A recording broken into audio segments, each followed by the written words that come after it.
പാലക്കാട് കാട്ടാന ആക്രമണത്തിൽ മരിച്ച മുണ്ടൂർ സ്വദേശി അലൻ ജോസഫിന്റെ പോസ്റ്റ്മോർട്ടം പൂർത്തിയായി. നാളെയാണ് സംസ്കാര ചടങ്ങുകൾ നടക്കുക. അതേസമയം വനംവകുപ്പിന്റെ അനാസ്ഥയിൽ പ്രതിഷേധിച്ച് ബിജെപി DFO ഓഫീസിലേക്ക് മാർച്ച് നടത്തി. പ്രതിഷേധിച്ച പ്രവർത്തകരെ പോലീസ് ബലം പ്രയോഗിച്ച് അറസ്റ്റ് ചെയ്ത് നീക്കി.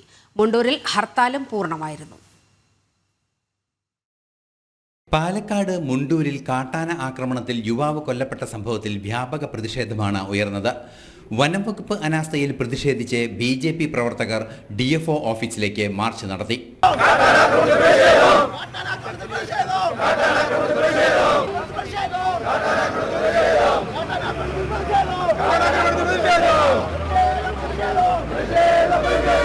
ഇവിടെ കഴിഞ്ഞ കുറച്ച് കാലങ്ങളായി വലിയ രീതിയിൽ ആക്രമണം നടക്കുന്നുണ്ട്. ഇവിടെ നിന്ന് ഏതാനും കിലോമീറ്റർ അപ്പുറം കഴിഞ്ഞാൽ തമിഴ്നാട് അതിർത്തിയായി. തമിഴ്നാടിലും കർണാടകത്തിലും ഈ പ്രശ്നം വരുന്നില്ല. എന്തുകൊണ്ടാണ് കേരളത്തിൽ മാത്രമേ നടക്കുന്നത്? കേരളത്തിലെ വനം വകുപ്പ് തികഞ്ഞ പരാജയമാണ്. ഇതുമായി ബന്ധപ്പെട്ട് ഞങ്ങൾക്ക് മനസ്സിലാക്കാൻ സാധിക്കുന്നത് കഴിഞ്ഞ ഒരാഴ്ചയായി ഈ കാട്ടാനക്കൂട്ടം അവിടെ ഇറങ്ങിയിട്ടുണ്ട്.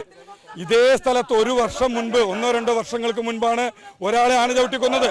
തുടർച്ചയായി ഇത്തരത്തിലുള്ള പ്രശ്നങ്ങൾ ഉണ്ടായിട്ടും എന്തുകൊണ്ടാണ് സർക്കാർ കാര്യക്ഷമമായ നടപടികൾ എടുക്കുന്നില്ല?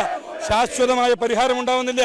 ഇത്തരത്തിലുള്ള പ്രതിഷേധങ്ങളെ പോലീസിനെ ഉപയോഗിച്ച് അടിച്ചമർത്താനാണ് സർക്കാരിന്റെ നീക്കമെങ്കിൽ അതിശക്തമായ ജനകീയ പ്രതിഷേധങ്ങൾ ഉണ്ടാവുക തന്നെ ചെയ്യും. ഇതിന് ശാശ്വതമായ ഒരു പരിഹാരം ഉണ്ടാവുന്നതുവരെ BJP ശക്തമായ പ്രതിഷേധവും മുന്നോട്ട് പോകും. എന്നാൽ സമാധാനപരമായി പ്രതിഷേധിച്ച പ്രവർത്തകരെ പോലീസ് ബലം പ്രയോഗിച്ച് അറസ്റ്റ് ചെയ്ത് നീക്കി.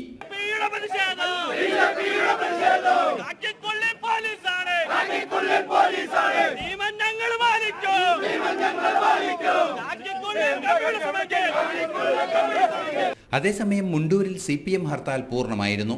കൊല്ലപ്പെട്ട അലന്റെ മൃതദേഹം പാലക്കാട് ജില്ലാ ആശുപത്രിയിൽ പോസ്റ്റ്മോർട്ടം നടത്തി. ഇതിനിടെ വനം വകുപ്പിനെതിരെ നാട്ടുകാർ രംഗത്തെത്തി.